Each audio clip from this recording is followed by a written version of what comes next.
பூமி உள்ளவரை எண்ணம் காப்புகளே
கோடிக்கும் மேலாக ஆற்றலில் பறவை போல் இல்லாமல் கொட்டியும் மாம்பழம் ஒட்டி உருவாகி இந்த இயக்கத்திற்கு சோதனை என்றால் சாதனையாக்கக்கூடிய இயக்கத்தை கண்ணின் வேலூர் மண்டலத்திலே வேலூரை தலைமையை தாங்கி இந்த இளைஞர் பாசறை இளம்பெண்கள் பாசறைய மாநாட்டை நடத்துவதற்கு உத்தரவிட்டிருக்கின்றார். அவர் இட்ட உத்தரவை சிறப்பிக்கக்கூடிய வகையிலே முதலிலே இந்த மாநாட்டிற்கு இது மக்கள் வெள்ளமா கடல் அலையா என்று சொல்லக்கூடியவருக்கு பெரும் திரளாக வருகை தந்து இந்த மாநாட்டை சிறப்பித்துக் கொண்டிருக்கக்கூடிய உங்கள் அனைவருக்கும் என்னுடைய மனமார்ந்த நன்றியை முதலில் தெரிவித்துக் கொள்கிறேன்.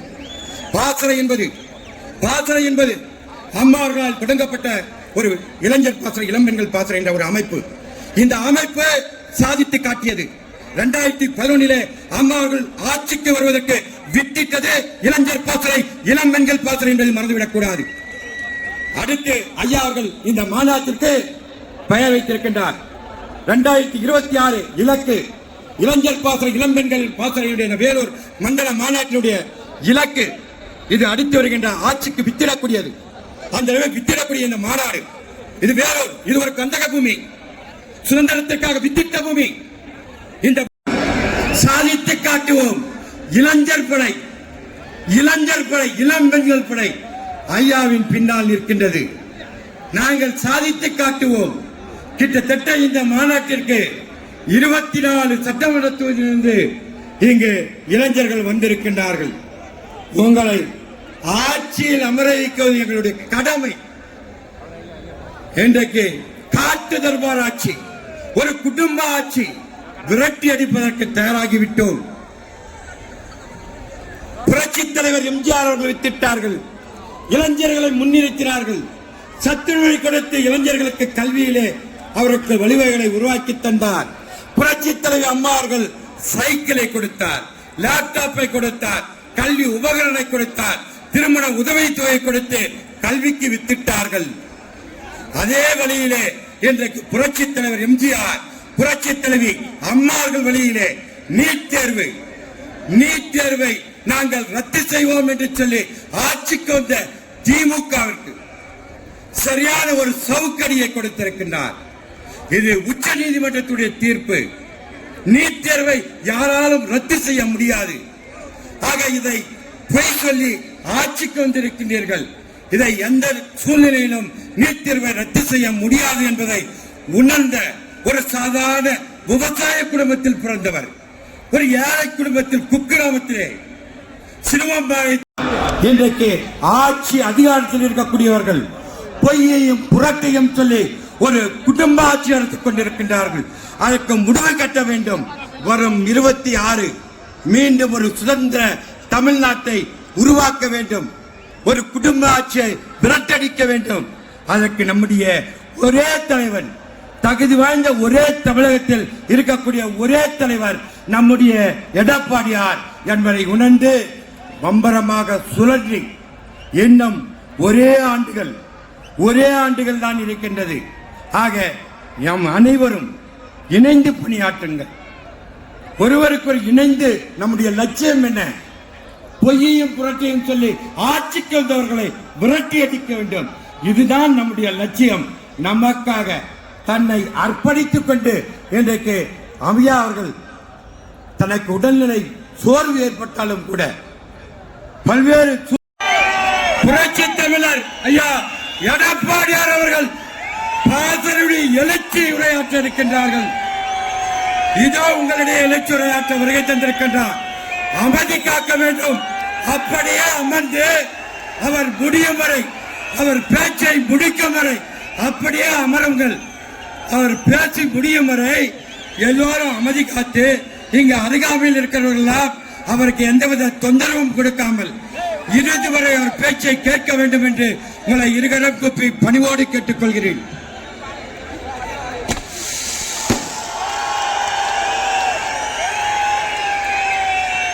பூன்மனச்சம்மல் புரட்சி தலைவர் எம்ஜிஆர்,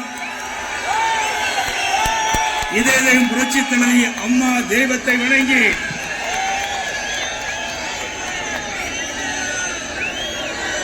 இந்த சிறப்பான எழுச்சியான இன்றைய தினம் தமிழ்நாடு வேலூர் கோட்டையை நோக்கி பார்க்கின்ற அளவிற்கு கடல் போல் காட்சியளிக்கின்ற இளைஞர் இளம் பெண்கள் பாசனுடைய லட்சிய மாநாடு. இந்த லட்சிய மாநாடு நிகழ்ச்சியிலே கலந்து கொண்டு சிறப்பித்துக் கொண்டிருக்கின்ற கழகத்தினுடைய கொள்கை பரப்பு செயலாளர் அண்ணன் திரு மு. தம்பித்துரை அவர்களே, மாவட்ட கழக செயலாளர் அறிவுச்சவர் கே.சி. வீரமணி அவர்களே,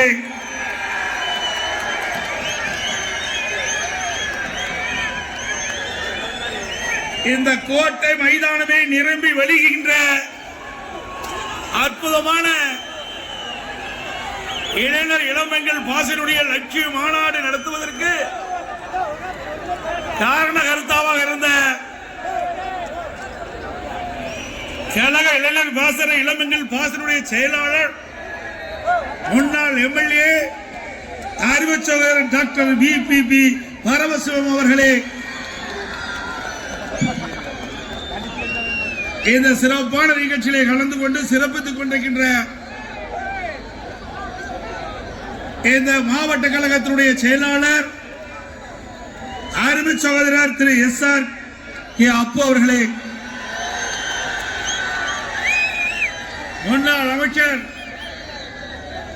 கழக விவசாய பிரிவு செயலாளர் திருவண்ணாமலை தெற்கு மாவட்ட கழக செயலாளர் சட்டப்பேரவை உறுப்பினர் சகோதரர் அக்ரி எஸ்.எஸ். கிருஷ்ணமூர்த்தி அவர்களே,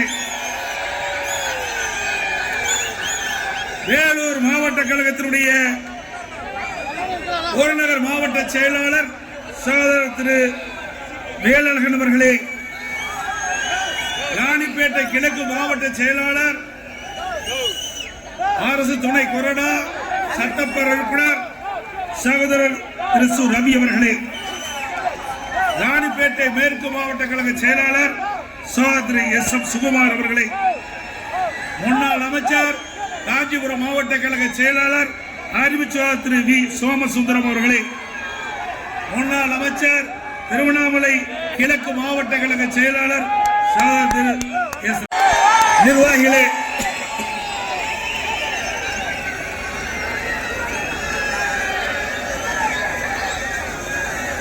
வரி என்று சிறப்பித்துக் கொண்டிருக்கின்ற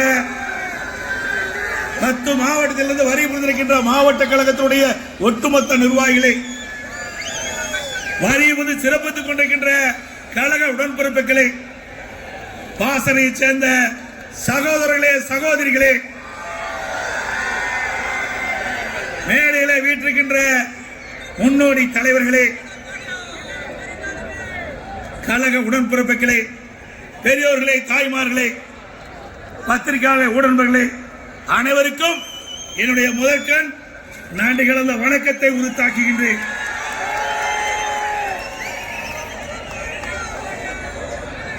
இன்றைக்கு பல பேருக்கு தூக்கம் வராது.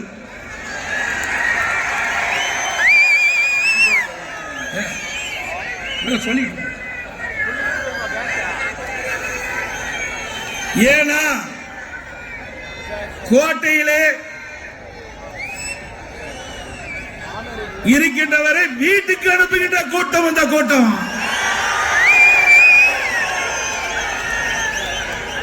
வேறொரு கோட்டையிலே நம்முடைய இளைஞர் இளம்பெண்கள் பாசனுடைய சிப்பாய்கள் சென்ட் ஜார்ஜ் கோட்டை நோக்கி புறப்பட்டு விட்டார்கள். இந்த இளைஞர் வட்டாளங்கள் 234 தொகுதியிலும் வென்று கழக ஆட்சி நிறுவதற்கு அடித்தளமாக விளங்கக்கூடியவர்கள் இங்கே என் முன் இருக்கின்ற இந்த இளைஞர் வட்டாளங்கள்.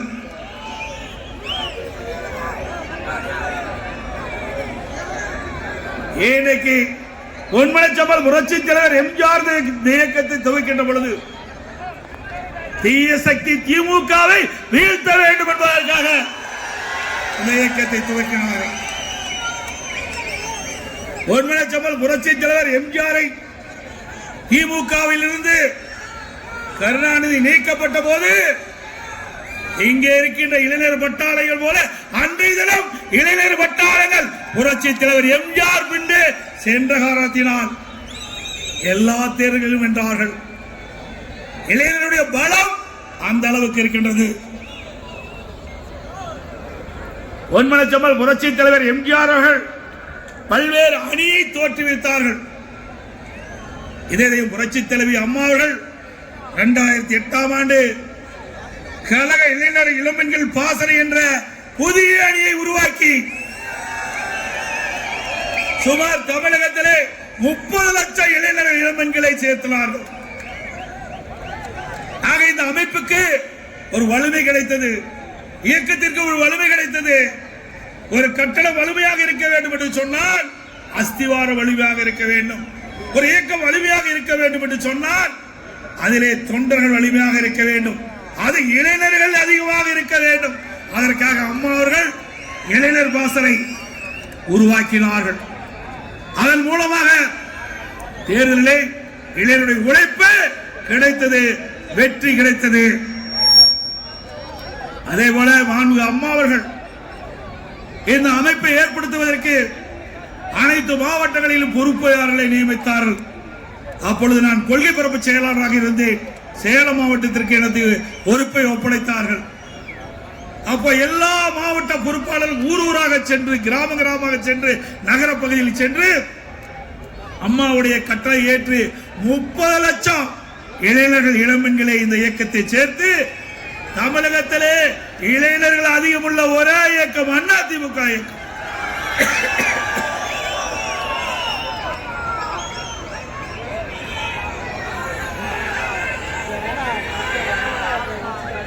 இன்னைக்கு இதயம் புரட்சி தலைவி அம்மா இருக்கின்ற பொழுது எந்த எழுச்சியை பார்த்தோமோ அதே எழுச்சி இன்றைக்கு இந்த நிகழ்ச்சியிலே பார்க்கின்றோம்.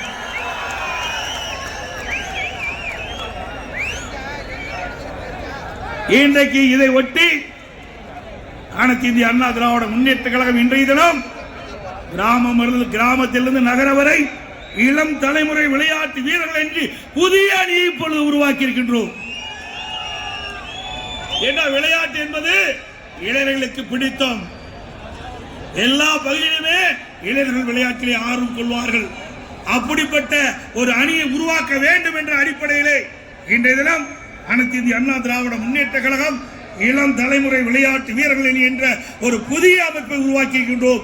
இந்த அமைப்பின் மூலமாக அதிக அளவிலே இளைஞர்கள் ஈர்க்கப்படுவார்கள்.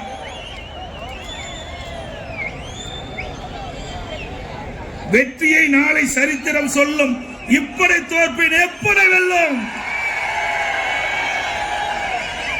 இந்த இளைஞர் இளம்பெண்கள் படைதான் சிப்பாய்களாக இருந்த தேர்தலை களங்காடுவார்கள்.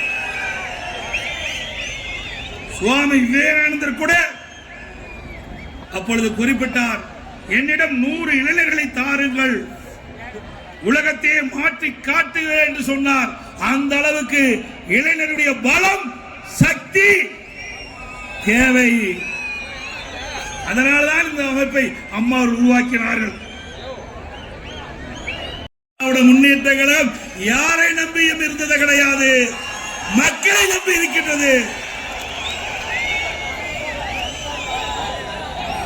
யாரை ஒட்டியும் அரசியல் செய்வது கிடையாது. அனைத்து இந்திய அண்ணா திராவிட முன்னேற்ற கழகம் கழக தொண்டர்கள் பொதுமக்களை நம்பி இருக்கின்ற கட்சி. எனக்கு முன்னாலே அறிவுச்சார் வீரமணி அவர்களும் மாவட்ட செயலாளர் பேசினார். திமுக அவருடைய கூட்டணியை நம்பி இருக்கின்றது. அண்ணா திமுக ஆட்சி காலத்திலே போடப்பட்ட திட்டங்கள் மக்கள் மத்தியிலே இருக்கின்றது. அதனால் மக்களை நம்பி இருக்கின்ற இயக்கம் அண்ணா திமுக இயக்கம். எனவே நாங்கள் யாரையும் சாடி செல்வது கிடையாது. எங்களை நாடித்தான் மற்றவர்கள் வருவார்கள். மற்றவர்களை நாடி சென்ற நிலை எப்பொழுதும் கிடையாது. இன்றைக்கு திரு ஸ்டாலின் இன்றையும் சொன்னார், நான் வெளியிலே செல்கின்ற பொழுது, மக்களை பார்க்கின்ற பொழுது இளைஞர்கள் என்னை அப்பா என்று அழைக்கின்றார்கள் என்று புதுசா கண்டுபிடிச்சிருக்கார். அப்பா என்று மக்கள் கேட்கின்றார்கள். குழந்தைகள் மற்றும் குழந்தைகள் மற்றும் பெண்கள் பாலியல் துன்புறுத்தும் போது கதற சத்தம், அப்பா அப்பா என்று கதறுகிறது. அந்த சத்தம் உனக்கு கேட்கவில்லையா?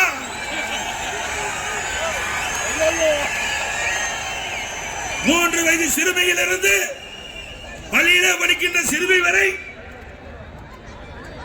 பாலியல் வன்கொடுமைக்கு ஆளாகின்ற பொழுது கதறுகின்ற சத்தம் திரு ஸ்டாலினுக்கு கேட்கவில்லை. அப்பா அப்பா என்று கதறுகிறது. அந்த கதருக்கு என்ன பதில் சொல்கிறீர்கள்? ஜனவரி முதல் 14/2/2025 வரை சுமார் 107 போக்சோ வழக்குகள் தமிழகத்திலே பதிவு செய்யப்பட்டுள்ளன. கிட்டத்தட்ட 56 பெண்கள் பாலியல் குற்றங்கள் இன்றைக்கு பதிவு செய்யப்பட்டுகின்றது. அப்படி என்றால் 2 மாதத்தில் எவ்வளவு சிறுமிகள் 18 வயதுக்கு குறைவானவர்கள் பாலியல்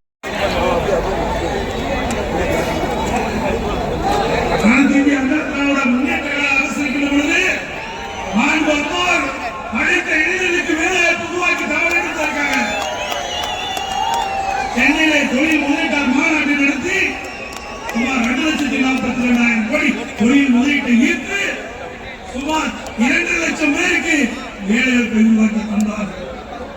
அனைத்து இளைஞர்களுக்கு வேலைவாய்ப்பை உருவாக்கி தந்தோம். அம்மா வழியிலே வந்து அம்மாவுடைய அரசாங்கம் 2019 ஜனவரி மாதம் தொழில் முதலீட்டாளர் மாநாட்டை நடத்தி 304 புரிதல் ஒப்பந்தம் போட்டோம்.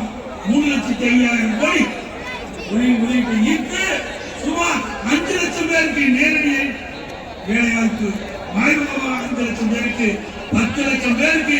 அண்ணா திராவிட முன்னேற்ற அரசு இருக்கின்ற பொழுது நாங்கள் அம்மா இருக்கின்ற பொழுதும் சரி, நான் முதலமைச்சர் இருக்கின்ற பொழுதும் சரி, பல்வேறு மாவட்டங்களில் வேலைவாய்ப்பு முகாம் நடத்தினோம். அந்த வேலைவாய்ப்பு முகாமிலே இன்றைக்கு பல்வேறு தொழிற்சாலைகள் நிறுவனங்கள் கலந்து கொண்டு இளைஞர்களை தேர்வு செய்தது. ஒவ்வொரு மாவட்டத்திலும் ஆயிரக்கணக்கான பேர் வேலைவாய்ப்பு பெற்றுத் தந்த அரசாங்கம் அதிமுக அரசாங்கம்.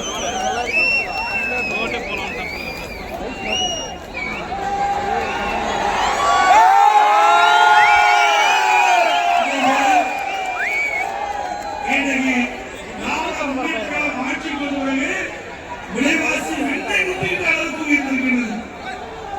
அதிமுக ஆட்சியில இன்னைக்கு 1 கிலோ அரிசி 45 to 50 ரூபாய் விற்றது. இன்னைக்கு 1 கிலோ அரிசி 70 to 80 ரூபாய்க்கு விற்கிறது. அதே போல எண்ணெய் விலை உயர்வு, பருப்பு விலை உயர்வு, இன்னைக்கு மளிகை சாமான்கள் உயர்ந்து ஏழைகள் பாதிக்கப்படுகின்ற அளவுக்கு இன்னைக்கு விலைவாசி உயர்வு. இதையெல்லாம் கவலைப்படுறதே கிடையாது முதலமைச்சர். அதனால மின்கட்டண உயர்வு கேட்க வேண்டியதே இல்லை. 1000 ரூபாய் கட்டா நீங்க 2000 ரூபாய் மின்கட்டணம் கட்ட வேண்டிய சூழ்நிலை. 52% மின்கட்டண உயர்வு, ஆண்டுக்கு 5% மின்கட்டண உயர்வு. இன்னைக்கு 3 ஆண்டுகள் ஆயிடுச்சு மின்கட்டண உயர்வு. அனைத்து அண்ணா திராவிட முன்னேற்ற ஆட்சியில் எதுவுமே நடக்கல. 2 ஆட்சிகள கண்ணாடி போட்டு பாருங்க, வெளிச்சத்துக்கு வந்து பாருங்க. அதிமுக ஆட்சியில எவ்வளவு திட்டம் நான் சொல்றேன், எல்லா திட்டம் இன்னைக்கு இந்த இளைஞர் வட்டாரங்கள் ஏழு போய எதிரியை முதுகு காப்பி ஓடுகின்ற அளவுக்கு அந்த பணி நிற்க வேண்டும். எதிரிகளை வீழ்த்துகின்ற பணி உங்களுக்கு இருக்கிறார். வெட்டி வாங்கினால் கட்டி வரும் காலையை கூட இயக்கம் இங்கே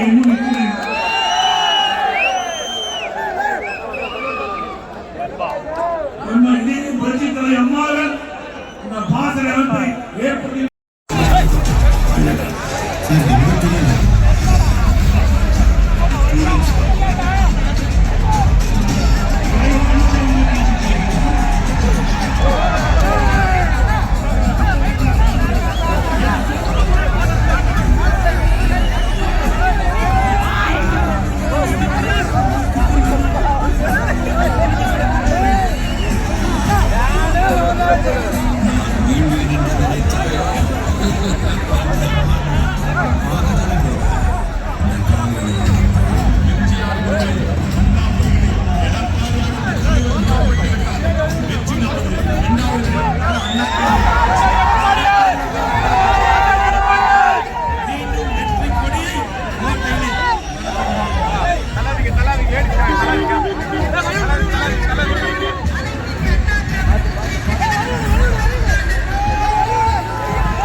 இங்க பண்றா